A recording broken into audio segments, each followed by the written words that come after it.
بھائی وہ ٹوک شروع کریں رومال آپ کے پاس ہے؟ ہاں چلے جی بھائی اس طرف آئے نا بھیا نہیں بیٹھیے گا. السلام علیکم.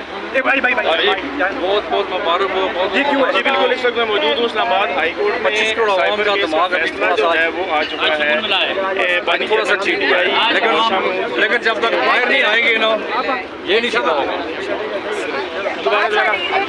نکالنا ہے انشاءاللہ. میم آج ایک بہت بڑا فیصلہ آیا, کیا کہیں گے؟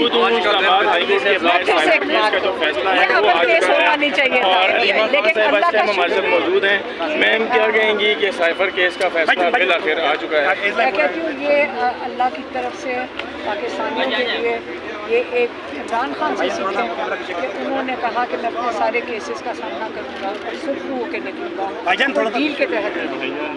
تو آج یہ آپ کے سامنے ہے کہ جہاں پہ پرائم منسٹر اور فارن منسٹر کو آپ نے غدار کہا تھا, اب سوچیں ساری دنیا میں آپ کو شرمندگی اٹھانی پڑی ہے.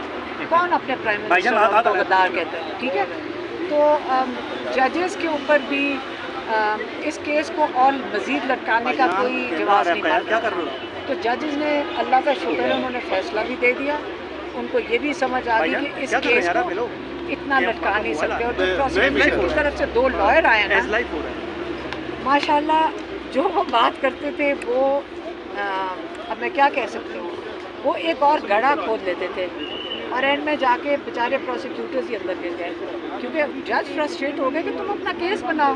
وہ اتنا کنفیوژن کا شکار ہو گئے تھے جو پروسیکیوشن والے, کیونکہ اتنا احمقانہ کیس تھا, ان کو سمجھ ہی نہیں آ رہی تھی کہ اس کو کیسے ڈیفینڈ کریں.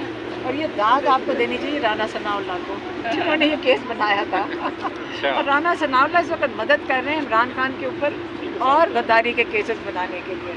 تو یہ جتنے کیسز بنائیں گے یاد رکھیں وہ پاکستان اس چیز کے بارے میں غداری کے بارے میں سیکھے گا.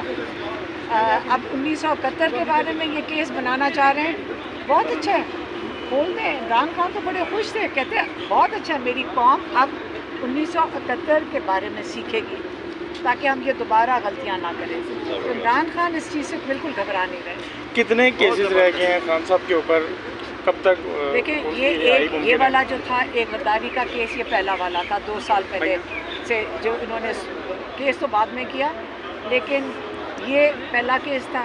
پھر انہوں نے عدت کا کیس بنایا ہوا ہے, پھر القادر بنایا ہوا ہے. یہ 3 مین کیس ہیں. اور توشہ خانہ کیس, توشہ خانہ میں سسپینڈ ہو گئی ہے ان کی سینٹنس, یا کیا کہتے ہیں اس کو, کیا ہوا, سزا معطل. اچھا وہ ہے. تو اب کیا رہ گیا, عدت. اب آپ سوچ لیں کہ ان کو شرم آنی چاہیے کہ اس قسم کے کیسز بنا رہے ہیں. یہ خود جوکر لگ رہے ہیں, اب جوکر. اب ہم کیسے اب سیریسلی اس کے اوپر بات کریں, یہ مذاق لگ رہے ہیں. آپ کہہ رہے ہیں کہ پیچیدہ کیس تھا, کوئی کیس پیچیدہ نہیں ہے یہ, لیکن جو کرنے والے ہیں وہ اپنا مذاق بنا رہے ہیں. اور یہ مریم نواز, شہباز شریف, یہ محسن نقوی, ان کے بیچارے اپنے آپ کی ان کی جان نکلی ہوئی, اپنے آپ کو سوچ رہے ہیں ہماری سیاست تو یہ خیر نہیں کر رہے ہیں, یہ صرف اپنے پیسے بچانے کے لیے بیٹھے ہوئے ہیں. کتنی دیر بیٹھ جائیں گے, ہم بھی یہاں کھڑے ہیں. یہ سوچ لیں انشاءاللہ ہم یہاں کھڑے رہیں گے, ہم ہر کیس میں جائیں گے. ہم اڈیالہ, اگر انہوں نے اور کیسز بنائے, ہم جا کے اڈیالہ کے باہر بیٹھ جائیں گے, ریلیز رہا کرو اللہ. میم شارٹلی یہ بتائیے گا کہ خان صاحب کی رہائی کب تک ممکن آپ کو نظر آ رہی ہے؟ اب دیکھیں آج ایک عدت رہ گیا, اور پھر القادر تیار کر کے پکا رہے ہیں اس کو تاکہ اس کے اندر کر دیں. وہ بھی احمقانہ کیس ہے, اس کے اندر بھی کیس نہیں بنتا.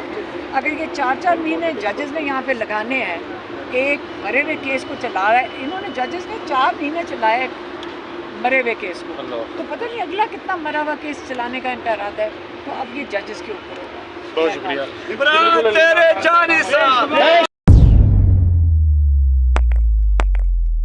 روزنامہ قدرت کی ویڈیو دیکھنے کے لیے ابھی یوٹیوب چینل پر سبسکرائب کریں اور بیل آئیکن پر بھی کلک کریں.